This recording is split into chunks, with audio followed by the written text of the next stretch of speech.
Hello, Fuse Nation. My name is Alex Fuse, the host of Fusion News. Today is November 5th, 2017. I am on Google Hangouts right now with three Glens Falls football players.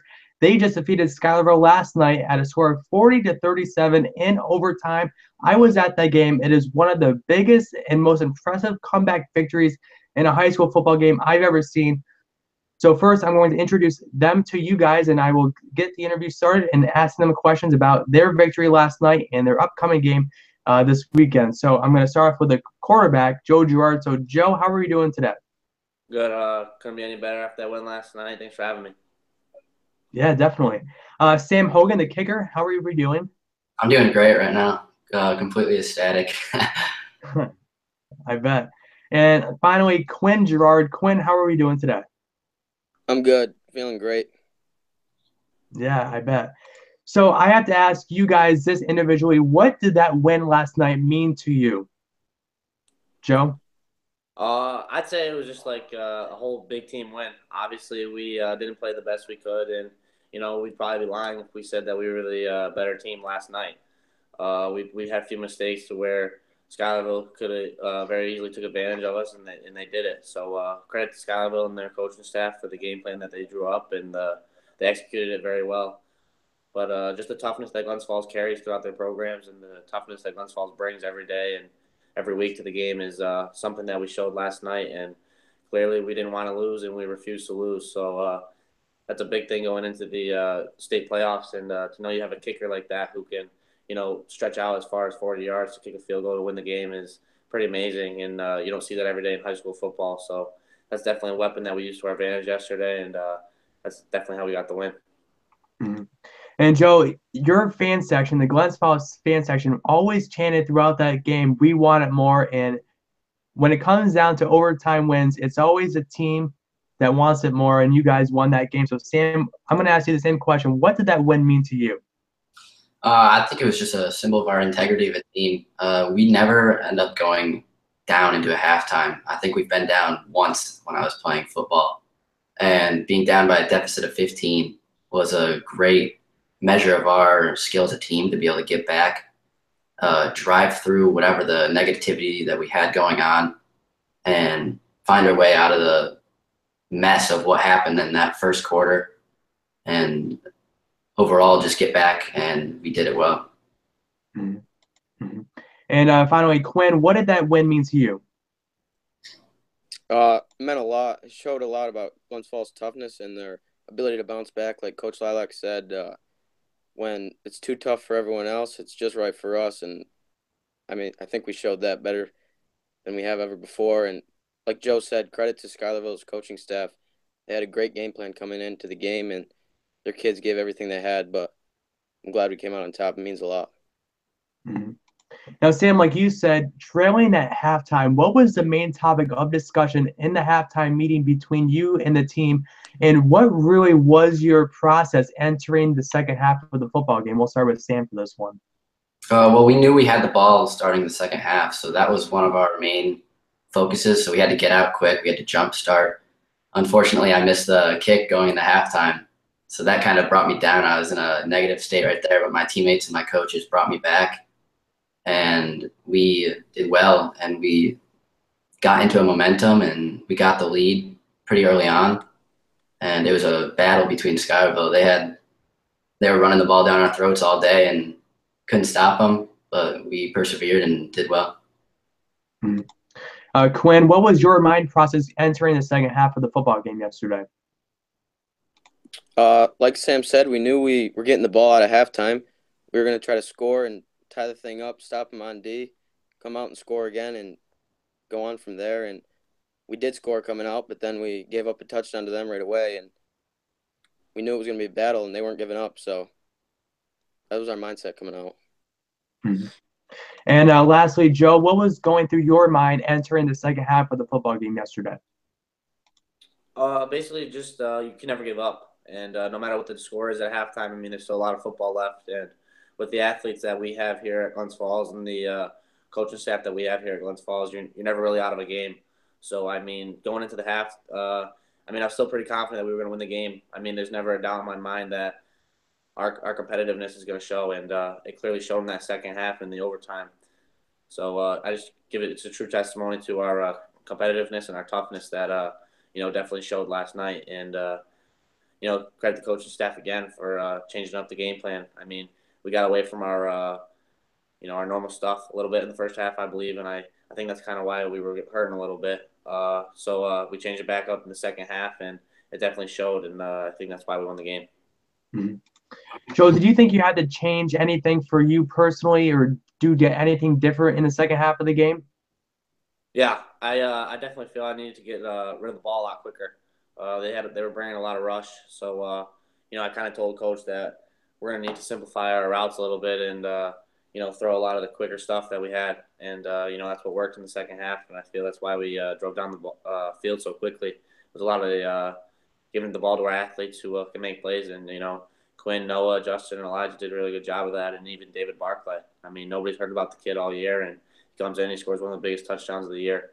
So I mean, it's just about doing the right stuff and playing smart and giving the ball to our athletes who can make plays. Hmm. Sam, like you said, you missed that field goal in the first half of the game. What was going through your mind when you had to make the field goal to end the second half of the game and then make it in overtime? Was that thought going through the back of your head, like, what do I need to do here to help my team out? Of course, it was going through my mind. After we came out and I had a couple of kickoffs, I was still feeling a little shaky. I had another touchback, and that kind of got me back to where I needed to be. When I went into that tying field goal, I just saw it as another PAT. I didn't even look at the yards. I just looked at the goalpost, and luckily the 10 other guys in the field did their job perfectly, and we were able to get it off. Mm-hmm. Quinn, what was going through your mind when that game got tied up in the fourth and the end of the fourth quarter and you were going into overtime? What was going through your mind entering overtime in yesterday's game? I knew we had to get one big stop, and we got forced a fourth down to where they had to kick the field goal, and I thought the kid was going to make it, and I saw it, and I don't know, he hit the tee or something first, and the ball went straight up. He came up way short. And I knew then that we were going to try to get a touchdown, but I knew we could rely on Sam to make a field goal if it came down to it, and that's what happened. So, yeah. Sam, do you know what happened for Schuylerville's kicker? I think what happened is exactly what Quinn said. He just scooped the tee, got right underneath the ball, and it went straight up. It's unfortunate for him. I feel bad. Yeah. Because I was talking to one of the security guards when I was watching. I was talking to them the whole second half of the game, and I was like, I would personally never want to be a kicker because it's not like a quarterback relying on someone else or the whole team. It's the whole game relies on that one player, and I give you all the credit for kicking those 2 field goals to end the game. But I noticed that you, Sam, kept practicing the whole second half of that game, right there on the sidelines too. Yes. Mainly for that is just to stay warm. I don't want my leg to tighten up when I'm on the sidelines, and I guess it worked out for me. Yeah. Joe, I'm going to ask you the question I asked Quinn earlier. What was going through your mind entering overtime? Going out of the coin toss, coach told me that we wanted to play defense first, and luckily we got the coin toss and elected to be on defense first. And so just going right there, it seemed like the dice were rolling our way a little bit, and so I knew our defense is tough. It's been tough all year, and if you look at the scoreboard, that's a lot of points for Glens Falls to let up.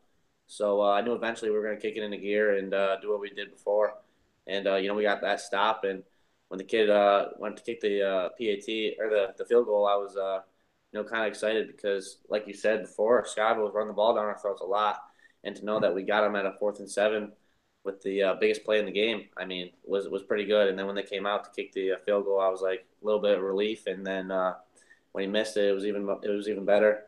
So and then giving the ball to our offense is just like a sigh of relief as well because it's a lot of weapons on the offense. When you have a running back like Aaron Sampson who can just make a lot of guys miss and get to the outside and just outrun everybody is pretty crazy and pretty easy on my job. And with the receivers that I have that showed their abilities yesterday, it was a lot easier and just made it a lot confident for us and Sam, I guess, in the overtime. I mean, just the offense that we have could give Sam a lot of boost and confidence due to us getting down there. And if we need to rely on him, he's going to be there, and we know it. So, guys, this season is not over for you. You have to keep on playing if you want to repeat what you did last year to win the state championship in the Class B section here in New York State. So, what is your game plan entering this big game this weekend? I'm going to start off this question for Quinn. Well, I haven't really watched a lot of film on them yet. Coach Lilac put it up this morning, but I think they use a lot with their quarterback. I was watching a little bit, and they have some big linemen. It's a 3-hour drive, so that's all right. Mm-hmm. That's always hard, but I think we'll push through it. Yeah. And yeah. Mm-hmm. Sam, what about you? Your game plan entering this big game on Friday? I mean, obviously, we're both 2 undefeated teams. They're from the North Country. A lot of North Country kids are very tough. The game's going to be very cold, so that might play a factor into how we play and how they play. I'm sure they're used to it more. I haven't checked the film at all, but I believe that this is going to be a very tough game, and we're just going to have to be able to persevere with our running and with our passing game. Mm-hmm. Now, I checked the weather. It's going to be very cold, and there's a possibility for snow. So, yes. Joe, what game plan are you going to be looking forward to this big game on Friday? And even if there is snow, could that change the game plan at all for you guys? Yeah, the weather's obviously going to play a factor. I haven't talked to Coach yet about what he's thinking, but I'm going to guess it's going to be a run heavy. I mean, I couldn't tell you for sure due to not being there yet and not having to go to practice yet. But I'm going to have to watch some film, and Coach has definitely come up with something that's going to work, and we'll see. Our coaching staff does a lot of good things when outside of the field and outside of practice. They stay up to like 5 a.m. sometimes watching film and writing scout cards for us to practice offense and defense. So I'm always confident going into the game that our game plan is usually going to work, and for the past 2 seasons so far, it's definitely worked. And we just have to follow our coach's lead and take what they give us and perform it well. Mm-hmm. Where does this game that you guys just won rank on your favorite moment of this season? And if it wasn't the favorite moment, what was your favorite moment so far this season? We'll start off this one for Sam. It's definitely my favorite moment of the season, probably my whole entire career as a football player. Last year I didn't get much action. This year has been great for me. I got a lot of kicks this year. However, this completely overranks all the other moments. Mm-hmm. I feel I have a coach who says, don't judge your game during the game, you judge it after. So if I was to judge myself at halftime, I would have said, this is terrible. But as you saw towards the end of the game, my game completely changed up. And I say that was the best moment I've ever had as a football player, was those 2 kicks. Yeah. Quinn, what about you? Your favorite moment either this season or overall in your football career? Yeah, definitely my favorite moment of this year, but I don't think it tops last year's state championship with the 2-point conversion stop. I don't think anything can stop that with bringing home our school's first ever state championship, but definitely ranks as my favorite moment this season. Mm-hmm. It was special. Yeah. And Joe, what about you? Your favorite moment of the season or of your career? Yeah, I'm going to have to definitely agree with Quinn. This is the biggest game so far this year. And it came down to the wire again. I mean, it was electric in that stadium, and if you were there, you could feel it as you were. And just the critical moments it came down to was definitely fun to be a part of, and you got to lock in.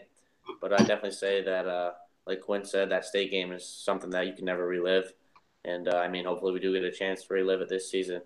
But just win a state title and be able to play in a state title, and the atmosphere that goes into the Carrier Dome is kind of unreal, and just to have the chance to go back there again and is a fun thing to think of, and a positive thing that is going to carry us throughout this week and the rest of the season.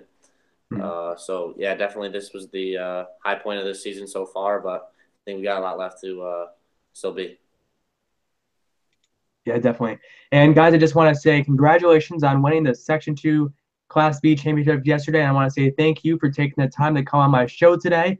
And I hopefully will be talking to you guys very soon on my show again. Thanks again for coming on. Thank you very much. Thanks for having us. It's always fun. Yeah, definitely. All right, guys, I wish you the best of luck this Friday in your big game again this week, and thanks again for coming on. Thanks. Fuse Nation, thanks for watching this video. Make sure you hit the share button, hit the like button, hit the subscribe button, and follow me on Twitter at AlexFuse, and follow everyone else on the show as well. I'll have a lot more shows this week on Fusion News. I'll be tweeting out who exactly will be on, but there's going to be some good surprises for you for sure. Thanks for watching. Always be a fan of the Fuse Nation, and I will be seeing you very soon. Thanks for watching.